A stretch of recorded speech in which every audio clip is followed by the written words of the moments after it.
Today, we are going to be giving our final 53-man roster predictions, and there are some surprises, but most excitingly, we found a way to keep Simi Fehoko and Brenden Rice on the initial 53-man roster.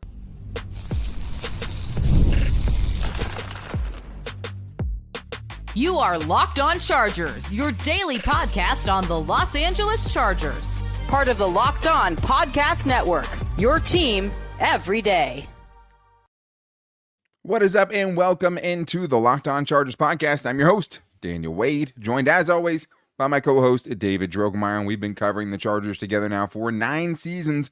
This is our 7th year as the host of the Locked On Chargers podcast, bringing you your team every day. Thank you to the everydayers out there, as always, for making us your first listen. And today, we wanted to get a live show out. First live show since I had the baby. The first time I'm willing to risk it and maybe hear some cries in the background. But we know that the roster cuts are happening tomorrow morning. So this is our last chance to make our final predictions. And we do have some surprises. But to make sure you never miss the show, go subscribe or follow for free on the Locked On Chargers YouTube channel.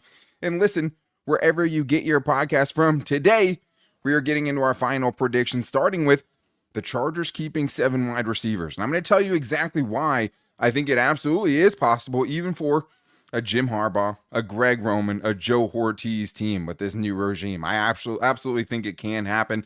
We're also going to tell you why we think the Chargers could get a little tricky and only keep 3 running backs on the active roster to give themselves a little bit of flexibility there to keep some other positions that might be picked up more quickly by another team. And also, Tony Jefferson, after going God mode in his final preseason game, finds his way onto the initial 53-man roster. Definitely wanted to find a way to do that, but I think the biggest thing here, David, is the 7 wide receivers. That we haven't talked about all of ours. You know, I don't know your full 53-man prediction. You don't know all of mine. But I do know we both have the Chargers keeping 7 wide receivers. So it was a big decision, Simi Fehoko or Brenden Rice. If I had to pick between the two, I probably would have went with Simi just because of what he was able to do in the offseason and the preseason. But I don't think it's crazy at all that they keep 7. And I have them keeping Josh Palmer, Ladd McConkey, DJ Chark, Quentin Johnston, Darius Davis, Simi Fehoko, and Brenden Rice. And I know you do as well. I do. And this was a very, very tough decision for me because, you know, you go out there and you see exactly who played the best as far as the production was concerned. And that was Simi Fehoko. I mean, it's just hard to take that for what it was and not consider the entire situation because we saw all of the practice reports. We read them all and we followed very, very closely.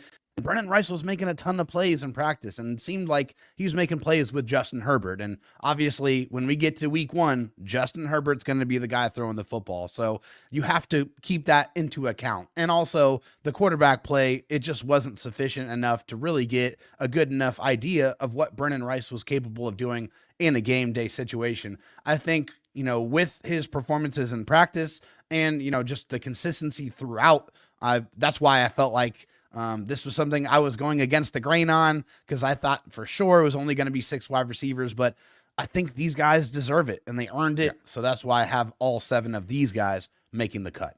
And at the same time, if Brenden Rice ends up getting cut, you would understand it. Just at least based on a preseason, you know, basis on what they did. 12 targets and 1 reception sucks, right? Yeah. I mean, he had 1 drop that was legitimately a drop. He had almost a big play down the sideline that he couldn't come down with last week. He had another play in the game where it hit his chest, but it got deflected right before it got to him. I'm not going to hold that against him at all. And also, when you see that Justin Herbert is having big plays with Brenden Rice in the last week of training camp when Justin Herbert was back, you realize, well, that means Brenden Rice is getting some first-team reps, right? Because if he's catching passes from Justin Herbert, he's definitely with the first-team offense. So there's a lot that goes into it, but this is the reason why I feel comfortable and why I think that even with a Greg Roman running offense, right, even with a Joe Hortiz from the Ravens kind of philosophy, that they could keep 7 wide receivers. And I've talked about it a little bit before. The 2021 Ravens. 2021 Ravens had Greg Roman as their offensive coordinator. They had John Harbaugh as their head coach. And they had Joe Hortiz in that front office, not as a GM, but in a very prominent role. They kept 7 wide receivers that year.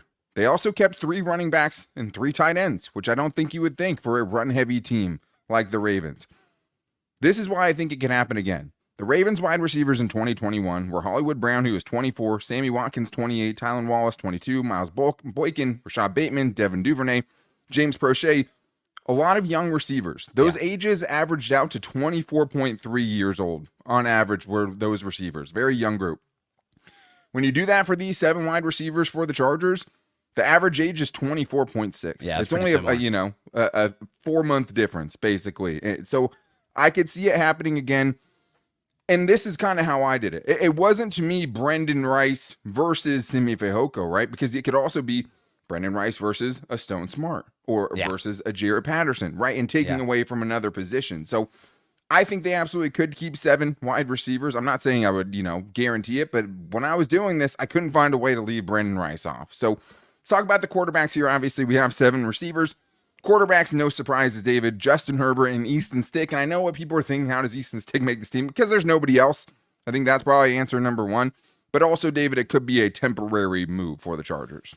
That's how I have it right now. Obviously, Justin Herbert and Easton Stick, but it's very temporary in my mind about Easton Stick. I expect the Chargers to be working the waiver wire very, very closely and to be looking for their next backup quarterback, because there's no way that they were able to see everything that he did in practice and everything he did in the preseason and say, I can feel comfortable if Justin Herbert has to come out of a game for Easton Stick to keep things afloat. I just know there's no way. There's absolutely no possible way.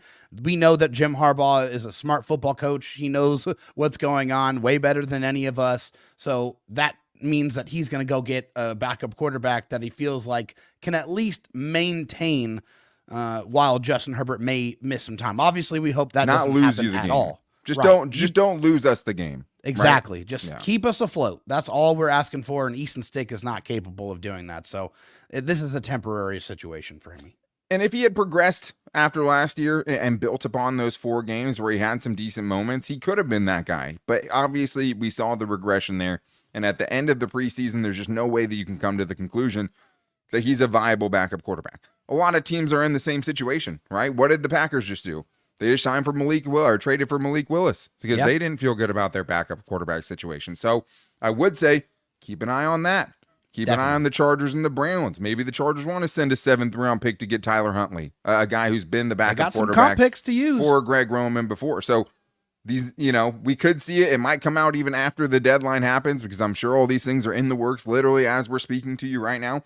Something to keep an eye on. But if not, the waiver wire is definitely going to be something the Chargers, I absolutely believe, will try to address that. And if not, maybe, it's something they keep an eye on through the rest of the season. But let's get to the tight end position, David. Who do you have making the team as tight end, and how many tight ends do you have the Chargers keeping? Yeah, so, the first 2 are obvious. It's Will Dissly and Hayden Hurst. I think those are the automatic ones.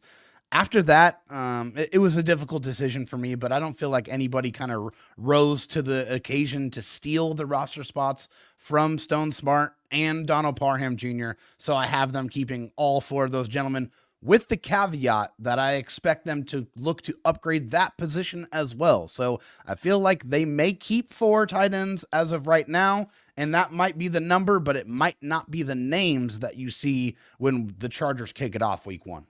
And sometimes it's not always a 1-for-1 swap. It's not always a tight end for a tight end, right? They could pick up a cornerback and waive a tight end. You don't know. I think that's, definitely a possibility for sure. I think they would be the 4 favorites in the clubhouse right now. I have the Chargers keeping 3 tight ends. I have them keeping Will Dissly, Hayden Hurst, and Donald Parham Jr. I know Stone Smart came on and had a very strong camp. Then he got hurt, whereas Donald Parham was hurt.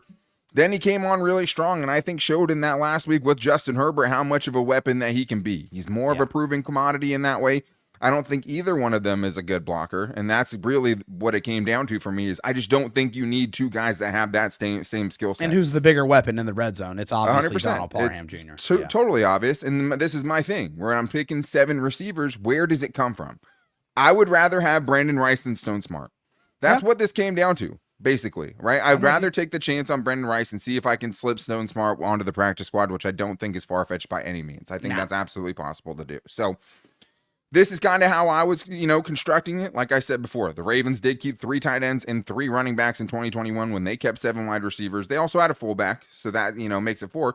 But the Chargers give themselves some flexibility with the Jordan McFadden. And the other big thing is teams aren't as likely to keep 3 quarterbacks as they used to be. So 2 quarterbacks is the absolute maximum that I think this team will keep. giving them more flexibility on the back end. But we still have way more spots to get into. I think so far we've only talked about 12 spots. We have a bunch more, including why we think the Chargers could only keep 3 running backs and more on today's Locked On Chargers podcast.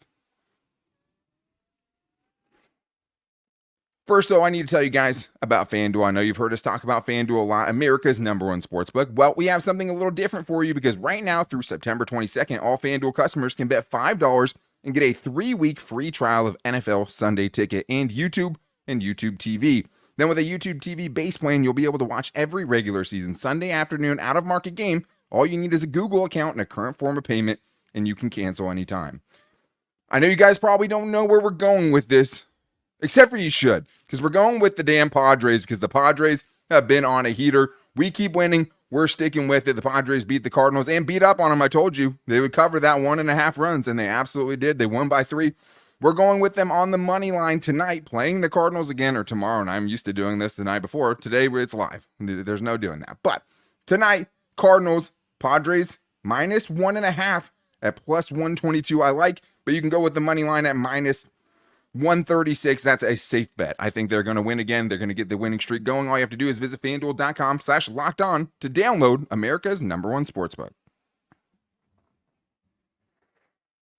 All right, David, we have many more positions to get into, and I was surprised that this one we ended up having the same amount of guys. This is one that we ended up going back and forth about, and we're like, oh, we got a little tricky in the same exact way. And that was both of us keeping 3 running backs for me, and I'm sure for you, J.K. Dobbins, Gus Edwards, Kamani Vidal, which leaves Jarrett Patterson out of this situation, who, if he makes the team, absolutely earned it. He was the best of the Isaiah Spiller, Elijah Dotson trio. Absolutely.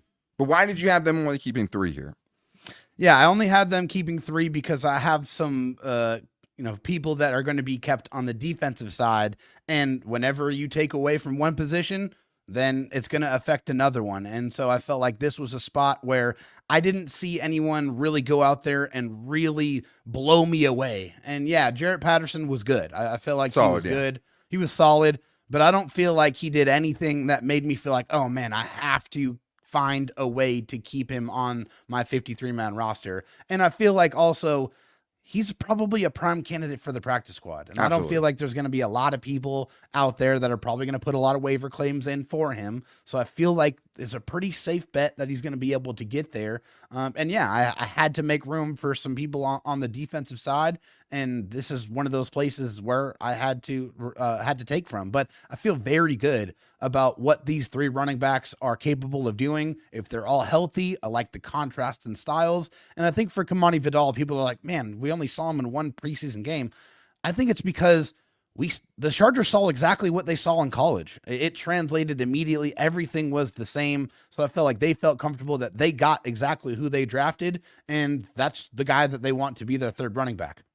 It also marks the end of the Isaiah Spiller era, right? That's somebody that we always wanted to see get more chances. Last year he was a healthy scratch a bunch of times, has had some moments in the preseason, but this preseason was an absolute dud for him. So It's hard to even imagine he gets back on the practice squad. We'll see. But at a certain point, the potential can only be potential until it actually turns into something. And at this point, I just don't know how you can expect for more than what you've seen, which has been pretty much the same from him. It sucks. Yeah. I hoped he would be good. He was the 3rd best running back in that draft class that year.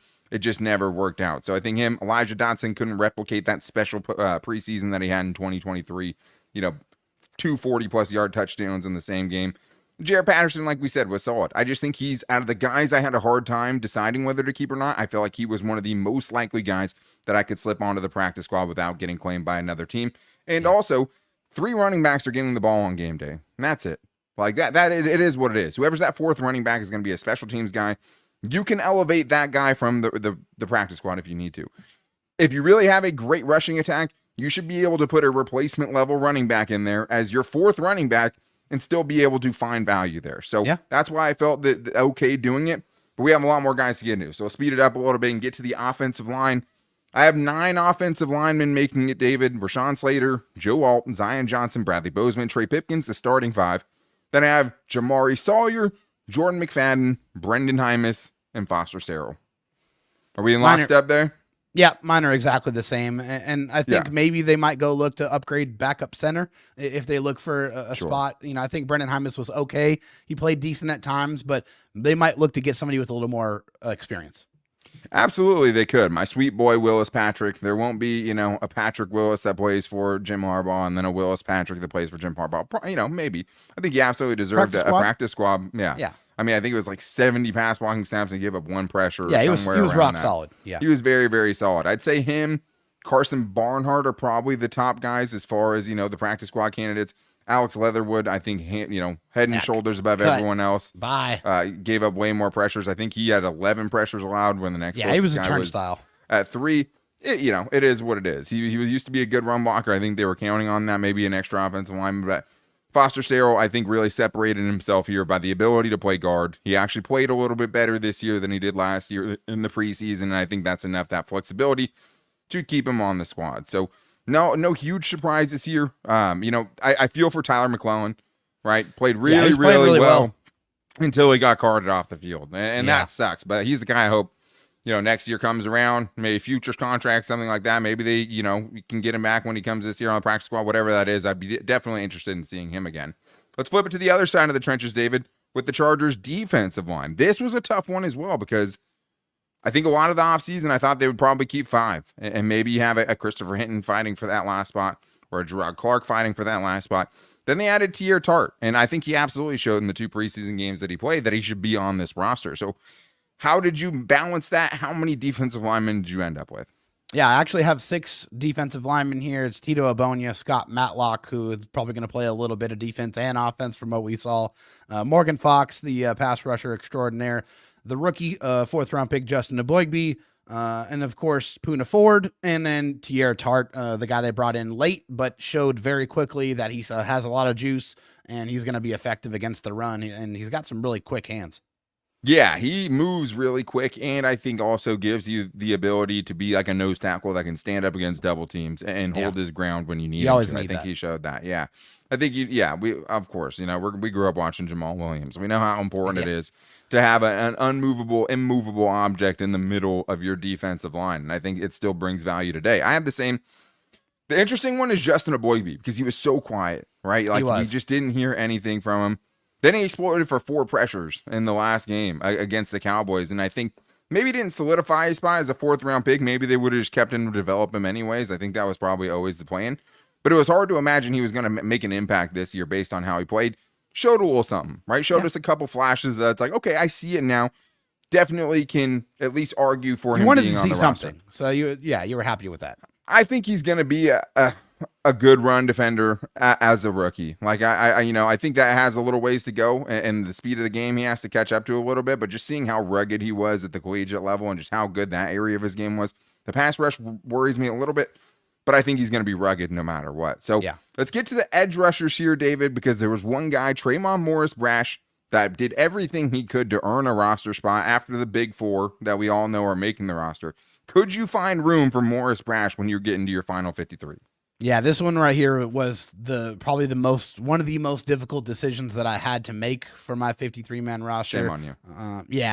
It was really tough, man. But the reason why I had to do this is because somebody showed up in the last preseason game that went out and just took a spot. Quite frankly, that's how it had to happen. And so for me, it's the 4 guys you expected with Joey Bosa, Khalil Mack, Thule, and Bud Dupree. That's all I got. I got 4 edge rushers, and I feel for Tre'Mon Morris-Brash because he played his butt off. He really truly did. But somebody else just played a little bit better than he did, and I think that's the guy that I have taken his spot. Although I would not be surprised if he ends up making it on the 53-man roster.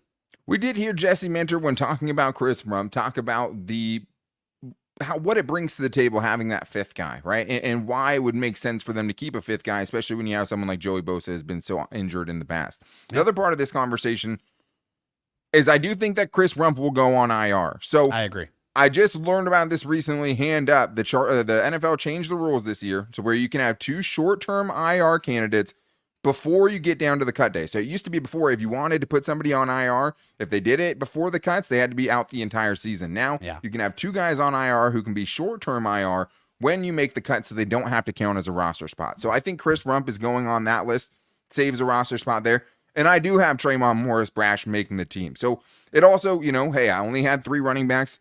I only had 3 tight ends, but it was to make room for a guy like this that really stood out in the preseason, really showed that he can play at this level. A big dude who has the physicality to hold up on the edge, showed a really, nice set of pass rushing moves that worked well for him.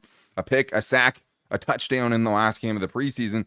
That'll do it, right? That's enough to get your name, throw your hat in the ring. So I have all 5 of those guys making it. I do think with the Joey Bosa injury history, and you could say the same thing about running backs, right? Like J.K. Dobbins, Gus Edwards, that's about as extensive of an injury history as you're going to find. So they're going to have to make hard decisions somewhere. But I did have TMB, Tre'Mon Morris-Brash, making this roster, and I think it'll end up paying dividends for them. And I'm sure he's a guy that can play some special teams as well. But there was one guy we really wanted to make the team. Both of us found a way to do it. After going God mode, Tony Jefferson finds his way onto our initial 53-man roster. A friend of the show, super excited. And man, if that game doesn't earn you a spot on the team, I don't think any single preseason performance can. So we're going to get into that and much more in today's Locked On Chargers podcast.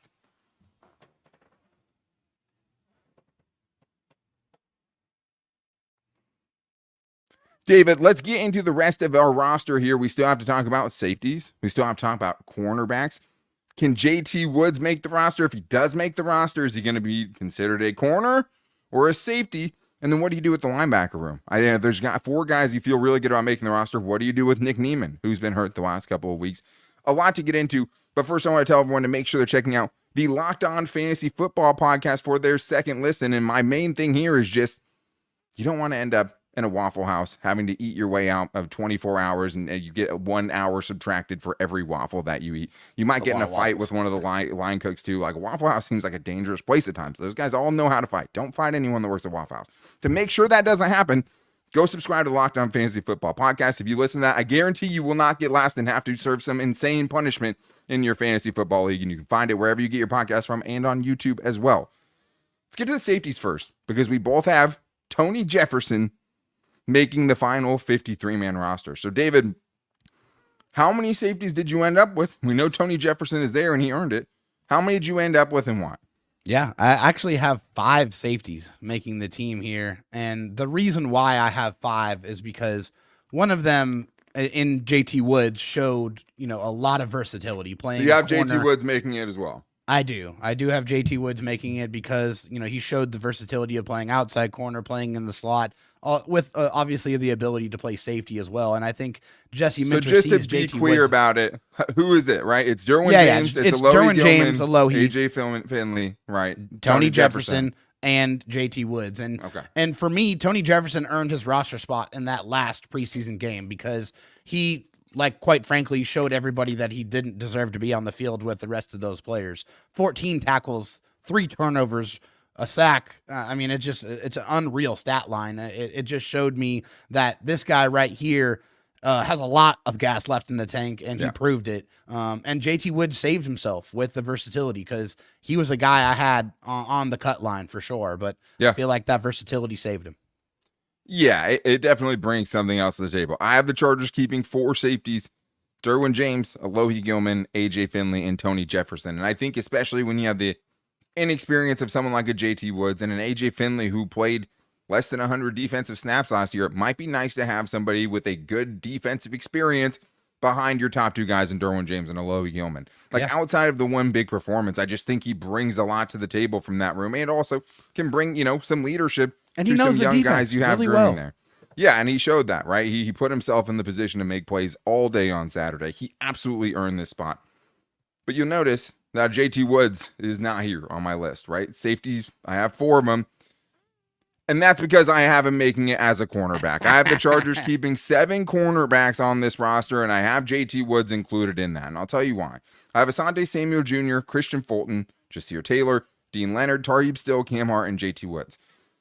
To me, I wish they would have switched JT Woods in March, May. I think we saw in a very, very short sample size that safety was the wrong position for him after all. And I do think he can play there in an emergency situation, and it still gives you some versatility to put him back there if you need him back there. But you don't have to rely on him back there. You don't have to have him be the next guy on the field out there. At corner, you can wait. Like he has time. I think he absolutely showed me enough playing cornerback in these last few games of the preseason to be like, now I'm interested. Before I wasn't. He doesn't have the physicality to play safety full time. I don't think he's ever going to turn into that. But now you tell me, 6'2", 190 pounds, long arms, 4.3 speed. Like those are super enticing. And good traits. coverage ability and good ball skills. Yeah. Good ball skills for sure. But I think it's just at corner, sometimes you can just say man to man. Yeah. For this man, it's not that simple. Or it's not that difficult, I should say. Like when you're back playing safety, there's a lot of things that you're looking out for. A lot of space. And when you come up to make a tackle, like we saw JT Woods tackling really well playing cornerback. Yeah, much better. He had 7 tackles in a game playing cornerback with one miss and showed some stopping power would be too. way better. Yeah. Yeah, I just think it simplifies the game for him. It makes things very, very simple, and it just lets his athleticism take over. And I'm interested. I'm intrigued. So I have, Dean Leonard, thought he showed out, thought he played really well. Yeah, Tarheeb still, definitely enough. The one question mark here is Cam Hart. Played, 70-plus snaps in the final preseason game, was out there late into the fourth quarter, which isn't always a good sign, but also needed all the experience that he could possibly get. Matt Hankins, who had a good offseason, misses the cut. Prime practice squad candidate. Robert Kennedy, another potential practice squad candidate. Thomas Harper, he was the guy that got left off to save to us. He showed a lot and couldn't play in the last preseason game. Another practice squad candidate, and those are dudes who make the team in years past. Don't get it twisted. Those guys make the roster in years past. I agree. Last year we're talking about Elijah Dotson making it. We're talking about AJ Finley making it. If those guys had the same years this year, I don't think either of them sniff this team. I truly don't. I think the Chargers have churned the bottom of this roster and gave themselves some really tough decisions. And I think that it's really going to pay dividends for them. So let's move to the linebackers, David. This is a tough one.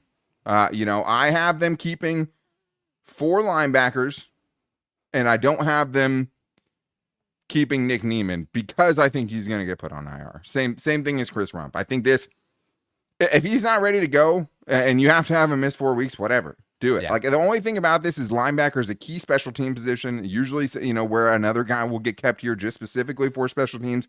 You have Denzel Perryman, Deion Henley, Junior Colson, Troy Dye.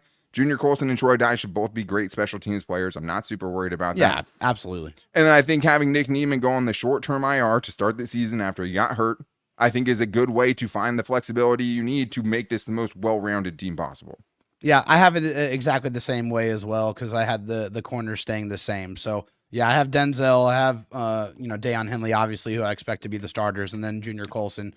And then, obviously, Troy Dye, who has already been proven to be a very accomplished and very successful special teams player who came to the Chargers with, the hopes of being able to contribute on defense. And I feel like what he did with the snaps that he got on defense was very well. I think he showed out. I think he got some pressure. I think he made some plays. So I feel like he showed that he is not only just a special teamer, but he can go in and he can play on defense and he can be a contributor on defense. So I like the way this linebacker room is rounded out, and I do expect Chris Rump and Nick Niemann to be the 2 guys that they use that short-term IR on. I mean, I can't think of a better opportunity for 2 guys that don't look at this point like they'd be ready for week 1, right? Chris Rump probably even longer than that.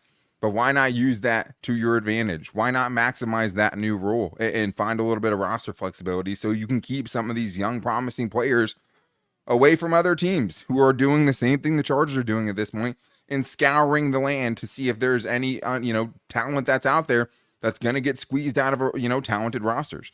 This is the other important thing about this, right? This is the initial 53-man roster. It's subject to change. And it'll change quickly. That's very, very important. I don't think by next week, the roster that we're going to see tomorrow is going to be the same as the one we're going to see the Tuesday after that a week later. Chance. I just don't. So that puts us at 50. There's 3 more guys. Now we get to the kicker battle. Cameron Dicker. No. The last 3 specialists to get to 53. Cameron Dicker, J.K. Scott, Josh Harris, all-pro long snapper. Very nice to not have to worry about a kicker competition. Very nice to lock those up. You know what they bring. They're very consistent. You don't have to worry about it. And if Cameron Dicker hit the waiver wire, there'd be 30 teams that would be trying to pick him up. No chance that's happening. No, I know. But just to show hey. Yeah, he's phenomenal. there's at least 25 teams that would straight up replace their kicker, even if they're good right now. For Cameron Dicker They'd right leave him now. on the street right now. Right. Yeah. He's the Justin Herbert of kickers right now. So that is going to wrap things up for our initial 53-man roster prediction. Of course, tomorrow we're going to know what this team looks like. Make sure you guys comment and tell us any surprises on YouTube if you're watching there. Tell us what you think is going to happen. Tell us, what picks you like, what picks you didn't like, how you would build the roster if you could. And to make sure that you never miss the show, go subscribe or follow for free on the Locked On Chargers YouTube channel and listen wherever you get your podcast from. Thank you to the everydayers for being here for this live show, the first one in a long time. I don't think we got a baby cry. All 319 of you. Thank you. Little Dylan, you did great. Locked On, baby. We appreciate that because it is your team every day, and we'll be here tomorrow. We'll be here after the roster actually gets completed, right? And live show things are a little wonky. But we also post a show every day to all of our social media. You can find us on Twitter at LockedOnLIC. You can find us on Instagram at Locked On Chargers and our Locked On Chargers Facebook page. We will be doing some fan shows over this next week and a half as the season is coming up.